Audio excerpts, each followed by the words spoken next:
think she set it up on purpose. So, this is what it is. Former Sangamon County Sheriff's Deputy Sean Grayson was the first witness the jury heard from this morning as the trial now enters into its second week. Good evening, I'm Kelly Finley. The defense took just one day to present its case. Grayson's attorneys say they always had him testifying as an option, but ultimately it came down to a, quote, game time decision.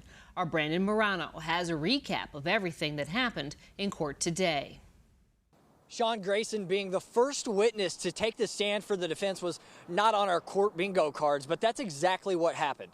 Grayson talked clearly and confidently on the stand, detailing his frame of mind in the events leading up to and including the shooting. We learned he and his partner on the call that night, Deputy Dawson Farley, were also on a traffic stop together 3 miles from Massey's house minutes before the shooting. Grayson also admitting he should have turned his body camera on sooner, saying, quote, when she answered the door and when I started questioning her is when I should have turned my body camera on. Grayson went on to say, I should have turned it on when I saw the broken windows of the car.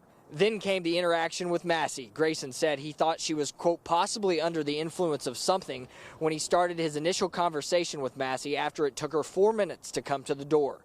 In reference to his frame of mind, Grayson says he didn't look at Massey as a possible threat until she walked around into the kitchen and picked up the pot of water, saying, quote, I wasn't quite sure what she was going to do. And the only thing I had to stop the threat was my duty weapon. Grayson went on to say when somebody repeats themselves, they mean it. Grayson added after she said, I rebuke you in the name of Jesus the second time I drew my duty weapon.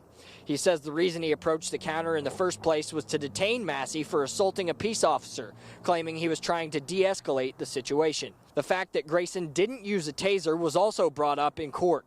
It's Sangamon County policy that not every officer is required to carry one, but Grayson did have one that night.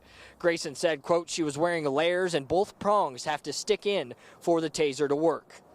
Cross-examination by State's Attorney John Millhiser was brief, with Millhiser asking Grayson about leaving out in his report the fact he cursed at Massey, saying he would shoot her in the expletive face before pulling the trigger.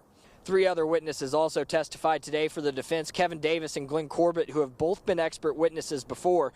Davis has testified in criminal trials as a prosecution and defense witness and said, quote, at least 10 times I had to tell defense attorneys I can't defend their client because their use of force was inappropriate. But State's Attorney John Millhiser attempted to bring out bias from Davis, citing an article in a blog he wrote titled, quote, Systems Weaponized Against Officers. Both Corbett and Davis agreed in their opinions that Grayson did not escalate the situation and did not act against best police practices in his use of force decision. Davis says if Massey would have put down the pot and not picked it back up, de-escalation would have, quote, most certainly occurred. Corbett explained that in his opinion, Grayson, quote, did attempt to de-escalate the situation. They were looking solely at the moments right before and during the shooting. Sangamon County Sheriff's Deputy Jason Eccleston also took the stand today, describing Grayson after the shooting as, quote, looking right through him and panicked.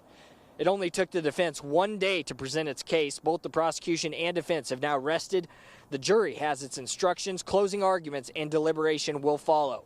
We've also learned the jury now has an option of second-degree murder to consider as well. That's if they believe Grayson acted mistakenly in his use of force decision to shoot Massey. Reporting in Peoria, I'm Brandon Morano.